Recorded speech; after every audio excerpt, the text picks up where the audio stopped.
Hey, Coach Ben. Thank you for joining this call. Hey, Coach. Yep. Congratulations on the big win in Miami with your athlete. Oh yeah, thank you. It's one of many. We got a lot of big plans for her.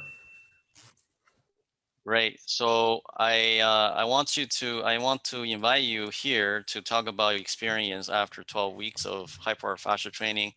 I know there's a lot of skeptical people out there, and because your background in strength coaching and also you're also a black belt in BJJ.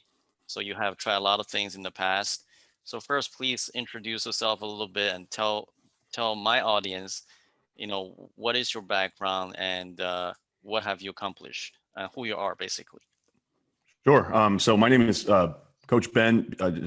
People just pretty much call me Coach Ben, but my name is Ben Zwang, and I've been a strength coach for I would say since 2003. That's when I started off. I originally started as a personal trainer, but I always was going to transition to being a strength coach eventually.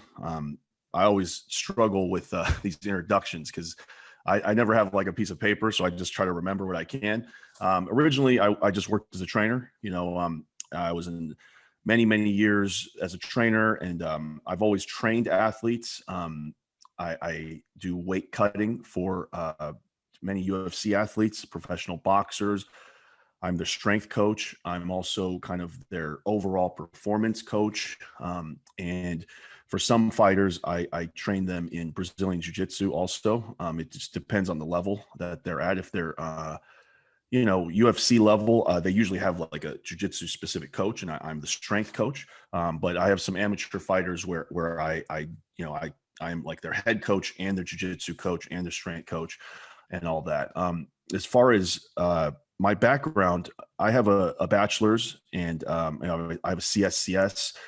I'm just a traditional strength coach. I worked in Los Angeles for a very long time, very high-end private training studios. I've worked in clinics. I've worked as an intern for D1 college. I've worked as an intern for certain professional teams. And I mean, throughout this entire time I was a strength coach, I also was a training Brazilian Jiu-Jitsu, and I got my black belt in 2015. I've owned several gyms. I own a gym right now. It's called School Brazilian Jiu-Jitsu. It is just a standard, family friendly martial arts gym. And I also have a couple of I would call them more of like fitness gyms, as opposed to like a performance. I'm a performance coach, but it's tough to run that type of studio and make a living. Yeah, I sure. just have a handful of clients that I do strength conditioning with. Some of my clients in the past, Mickey Gall, I've trained Joe Schilling, some fighters. Thomas Lamana is a very highly ranked boxer. As far as combat sports, I've worked with many. Chuck Liddell, I've worked with him a couple times. Randy Couture, I've worked with a lot of fighters in a more like a short-term basis. Because I once worked at a gym in Los Angeles that was almost like a secret gym. It was like a private gym called Unbreakable, and many athletes would come in from all kinds of backgrounds. And it wasn't the most organized thing. It was just, they're in town, we're training, they need a trainer, they need a 2-week trainer. What are you going to do? I have a lot of experience working with a lot of different athletes, from basketball to football to hockey, MMA, and obviously jiu-jitsu. And that's pretty much it. I've been around, So if people want to visit you in the gym, which gym, where do they go to visit you? So right now it's kind of rough. My normal gym that I train out of is called Pasadena Strength and Conditioning. They're a little bit kind of operating on the down low, I would say. They're operating under guidelines and everything's outdoors, but California is kind of like a gray area. You can train people, you can do it, but there's still some COVID stuff going on. Anyway, I haven't been there a long time. So to find me, you're going to have to probably schedule an appointment with me, you can go to my gym, School Brazilian Jiu Jitsu in Arcadia, California. I also have a fitness gym. It's called 1A Fitness. I'm usually not there, but it just depends. If you come to my gym, I might be there, but I'm not there every day, and I travel sometimes. So send me a message if you want to come by Arcadia, California. It's probably 2 or 3. No, not 2 or 3. I'd say one hour outside of LA. Got you. And you also you're an editor for the BJJ magazine, right? Yeah, I'm like I would say I am a content creator. I have my own podcast on there. I have I I'm a I guess you could call it a sports betting odds maker. So Mm. there's sports betting is like a big thing in UFC. I'm trying to bring it to grappling, and so I work with them. I work with many of the betting sites and the big shows. So like Bet DSI, Bet Online, and I work with some of the biggest shows, Fight to Win and Submission Underground. Got you. So what what brought your interest to? We just finished 12 weeks of Hyperarch Fascia Mm-hmm. training, and what piqued your interest, and what is your experience? Well, let's start with how I got interested. Right, I actually saw your stuff, and I think a lot of people, a lot of strength coaches I've talked to have said, "Oh, I saw this guy's stuff like many years ago, and things like that." And I think I saw some of your stuff maybe like a couple years ago, and I didn't understand as much back then. I just when you look at it, it looks like you're just training the feet, right? And there's a lot of people that train the feet, but there's a lot of things um, that are more detailed. We'll talk about later. But I came across your stuff, and it wasn't until you started training John Wei Lee where I was very interested. This is kind of ties in with the sports betting stuff because John Wei Lee fought Jessica Andrade, and she was a underdog, right? Right. And she she came out and beat Andrade. You always tell me it's like 40 seconds, right? I always forget. Yeah, 40 42 seconds. seconds. 42 seconds. Yeah. I mean, that's just not. I thought about that day for a long time, before, without even, knowing that she was training with you or anything. I just thought, how is this happening? First of all, women's strawweight is not a division where power is very, you know, it's a common thing. It's not, so, and I have a little bit of biasness here, but, I'm Chinese and Wei Li is Chinese. And I thought, the one thing that I didn't think was going to happen was she's going to outpower somebody like Andrade. And when I saw that, I was like, okay, or hold on a second. I need to see what she's doing in her training that's allowing her to create this power. Because I've watched some of her previous fights, and I didn't think she had the same. I didn't think she was on Andrade's level yet. I didn't think she was ready, but I was wrong. And from that, that was the spark that made me look, okay, let me look at her social media. So I checked her Instagram. I saw, she was doing some like isometrics, or what I thought at the time were isometrics. It's the lunge exercise that you do with the holding the lunge.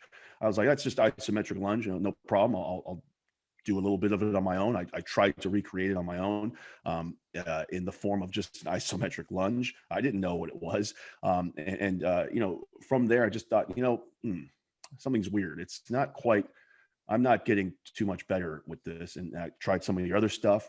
And when I really thought to reach out to you was, there was a point where I was doing just the elevated toe curls, one of your staple exercises. And, I think I went on your website, there were some videos, and I just said, okay, let me try this, right? I was just doing this elevated toe curl, and just like a couple weeks into that, and I was like, wait a minute, something is definitely happening here. I don't know what it is, but something's happening here, right? And at the same time, I kind of started looking at your page. I started seeing the pictures that you posted of, the athletes, foot and ankle complex. And, I'm a big skeptic, right? So when I see things like that, I always think, oh, that's confirmation bias. That's not, it's probably not a big deal. But then there's only so much you can see before you're like, wait a minute, this is so things don't happen this way by chance, right? So maybe there's not randomized control trials that I can pull up, but there's definitely something here, right? And I've always known that the especially the lower body, probably the upper body as well, but the lower body is a chain, you know, it's a kinetic chain, right? So I've always thought in my head that activation exercises that strength coaches would do, you know, glute activation, these types of things, they never transferred to any real results, at least in my experience. You know, I don't really have any evidence for that, but I've done activation forever, you know, and uh, the first thing that made me reach out to you right away was when I was doing the toe curls, I noticed that some of my back pain was going away. And I noticed also that there was a giant asymmetry in the way my right foot moved and looked, and the way my left foot moved and looked. So, and also I began developing kind of like this soreness that wouldn't go away in my right foot that indicated to me like something was being utilized that was dormant in the past, right? I don't really know even to this day what that is, but it's just something that I understand better now. You've told me it's the connection to the glutes, right? And these are things that I just don't, as a strength coach, we don't know a lot about these topics, right? Like fascia. Like I've heard the term fascia maybe 5 or 6 times in the last, before working with you, probably last 10 years, and it's usually relegated to, Thomas Myers anatomy trains. If you haven't read the book, read the book. And then I read the book and it doesn't make sense to me. So I don't know what's going on. How do you apply this stuff? So yeah, that's how I ended up reaching out to you. It was because I wanted to fix me. And I thought, hey, look, if I'm going to have my athletes, try some of this stuff, I better have accountability here. I better do it first. I'm not, it's like jujitsu, right? I don't teach moves that, I just don't use and I just made up, or I don't really even like to teach moves that I don't use. Sometimes it has to do it, but it's similar to this, right? So even though, you're not cheap, I just decided it's got to be done. If I believe in it, then, I have to at least put my money where my mouth is. And also if it works, then, it works. But if it doesn't, then, it is what it is. I went to the source and we'll see what happens. And so, yeah, that's how we began working together. And yeah, that was the start. Good. And what is your experience after 12 weeks? What do you like about it? What you don't like about it? Um, I would say that I like it a lot. I think it has done a lot of things for me that a lot of it I can't even really like put into words. It's hard to explain some of this because I'm not an expert at it. So some of the things that happen, I can't really. I mean, I ask you, and you tell me what you think happens and stuff. But like for example, my lower back pain, which I've been dealing with for I would say 10 to 15 years, 15 years at least, actually. It's I would say it's like 80% better. It's more manageable, right? I wouldn't say it goes away, but I just kind of there's something with the training of the feet and the training of the lower body kinetic chain that is doing something to my glutes. This is a weird story, but I'm going to tell anyway because I don't care. I was in Miami. You already mentioned that, and a lot of dudes in Miami, a lot of dudes, a lot of men, and so a lot of men were checking me out. I don't know why, but my athlete kept telling me, "Hey, look, that guy's looking at you. That guy's," and I'm not saying I have any good glutes or anything, but that's never happened before. So, anyway, weird story, but So that's this trip to Miami.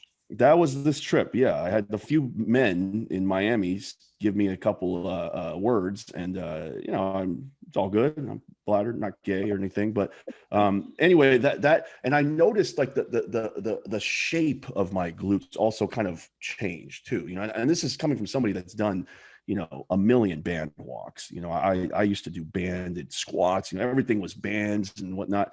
And I've always had strength coaches tell me like, hey, I don't think that stuff translates to the field, but they could not articulate why. So I was like, well, why? And they just like, well, blah, blah, blah, blah. They're not giving me a reason. And you're the first person who kind of has given a reason for, why isolation doesn't work, and it's articulate and it makes sense to me. And even though I don't know personally, how to validate that other than experience, I'm Mhm. good with it. I'm good with it. Yeah.